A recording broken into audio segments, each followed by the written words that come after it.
नमस्ते, मी वंदना. पुन्हा एकदा माझ्या चॅनलमध्ये तुमचं सगळ्यांचं स्वागत. तर मी तुम्हाला 28 छातीचा कॉलरमध्ये ब्लाऊज कटिंग दाखवते. तर 13 उंची आहे, तर 1 इंच मी त्याच्यामध्ये जास्त घेतले. थोडंसं अजून आपल्याला पुढं घ्यायचे आणि मी एक लाईन आखून घेते. शोल्डर आहे 13 इंच, तर 13चा आपल्याला हाफ करायचे. तेवढंच आपल्याला शोल्डर घ्यायचे. 6.5 इंच शोल्डर घ्यायचे. तसंच आपल्याला थोडंसं खाली पण 6.5 घ्यायचं आहे आणि जेवढं आपण शोल्डर घेतलं तेवढंच आपल्याला मोंड्यासाठी पण 6.5 वरच एक मार्किंग करून घ्यायची. आता छातीचा चौथा भाग काढायचा आहे. तर छाती आहे 28, तर 28चा चौथा भाग येतो 7 इंच आणि आपल्याला त्याच्यामध्ये 2 इंच किंवा 2.5 इंच ठेवा. आपण 2 इंच ठेवतो शिलाई मार्जिन जास्त. आणि आता कंबर जेवढा आहे तेवढा आपल्याला कंबर घ्यायचं आहे. तर कंबर आहे 23, तर 23चा आपल्याला चौथा भाग काढायचा आहे.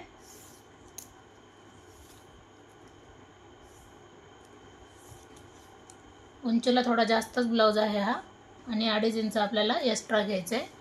तुम्हाला मी हर एक ब्लाऊजमध्ये 2.5 इंच कशाला घेतले हे सगळीकडे सांगितलेलंच आहे, नीट लक्षात घ्या. आणि आता मी अर्धा इंच थोडंसं पाठीमागून घेणार, का ज्या वेळेला आपल्याला कॉलरचा ब्लाऊज शिवायचा त्यावेळेला आपल्याला आतमधल्या बाजूने घ्यावंच लागतं अर्धा इंच. आणि अशा पद्धतीने मी पाठीमागच्या बाजूने सगळं आपलं पाठीमागचा भाग कंप्लीट झाला आहे. थोडंसं आकार व्यवस्थित द्यायचा आहे आणि 2 इंच घ्या किंवा 2.25 इंच घ्या. हा पाठीमागचा भाग आहे. 1 इंच मी पुन्हा एकदा खाली घेऊन आकार देते, जास्त डीपमध्ये पण नाही द्यायचा. अशा पद्धतीने पाठीमागचा भाग पूर्ण कंप्लीट झाला आहे. बंद बाजू आहे माझ्याकडून, ओपन बाजू समोरून आहे. बंद बाजू आपल्याकडूनच ठेवायची. जेवढं शोल्डर बसन त्यानुसारच आपल्याला शोल्डर घ्यायचं आहे, म्हणजे व्यवस्थित फिटिंगला ब्लाऊज बसतो. कारण कस्टमरचं ब्लाऊज आहे, चेस्टमध्ये खूप कमी आहे आणि शोल्डर 13.5 बसलं आहे. 13, 13.5 असं बसते. आता आपण पुन्हा एकदा समोरच्या भागाची कटिंग करायची. तर जसं आहे तसंच आपल्याला टाकायचं आहे. याच्यामध्ये कुठंच जास्त कमी जास्त काहीच करायचं नाही. फक्त आपल्याला मोंड्याला आकार देऊन घ्यायचा आहे अर्धा इंच आतमधून. बाकीचं आहे त्याच पद्धतीने. आता मी हा 1 टक्सचा शिवणार आहे. जास्त हेवी छाती असते तर आपण त्याच्यामध्ये कटिंग वेगळ्या पद्धतीने केली असती, पण हा 28 छातीचा असल्यामुळं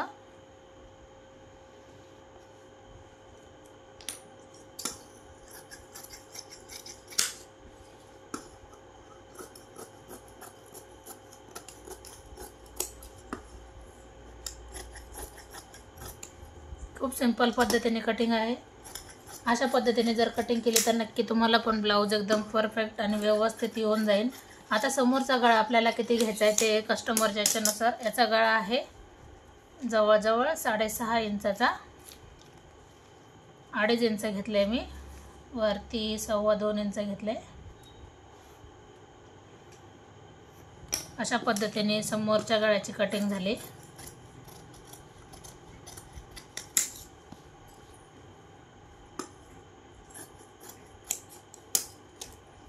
आता आपण हा आपला पाठीमागचा भाग आहे, 1 इंचावर आपल्याला नॉर्मल आकार द्यायचा आहे. हा पाठीमागचा भाग, हा समोरचा भाग, तर आपण याला एकच टक्स देणार आहोत. तर तो जवळजवळ 3.5 किंवा 4 इंचावर घेतला तरी चालतो आहे. आणि आपल्याला वरती 3.5 इंच घ्यायचं आहे आणि जवळजवळ हा टक्स 1 इंचाचा दिला तरी पण चालतो आहे. अशा पद्धतीने हा ब्लाऊज जवळजवळ कंप्लीट झाला आहे. किंवा आपण हे 4चं माप घेतले तर याच्यामध्ये आपण 3.5 घेतलं तरी पण चालतं आहे. समजा मी तुम्हाला इकडून दाखवते, 3.5 घेतलं तरी पण चालतं आहे. आणि 1 इंचाचा टक्स द्या, म्हणजे इथं फुगा व्यवस्थित येईल आणि खूप सुंदर अशी फिटिंग येण्याची. तर आपण आता बाही घेणार आहोत. तर डेली यूजसाठी फुल स्लीवचा शिवायचा ब्लाऊज कस्टमरची मागणी आहे, तर आपण त्यानुसारच याची कटिंग करतो. तर आता आपल्याला करायची बाही कटिंग. अगोदर व्यवस्थित घडी घालून घ्यायची.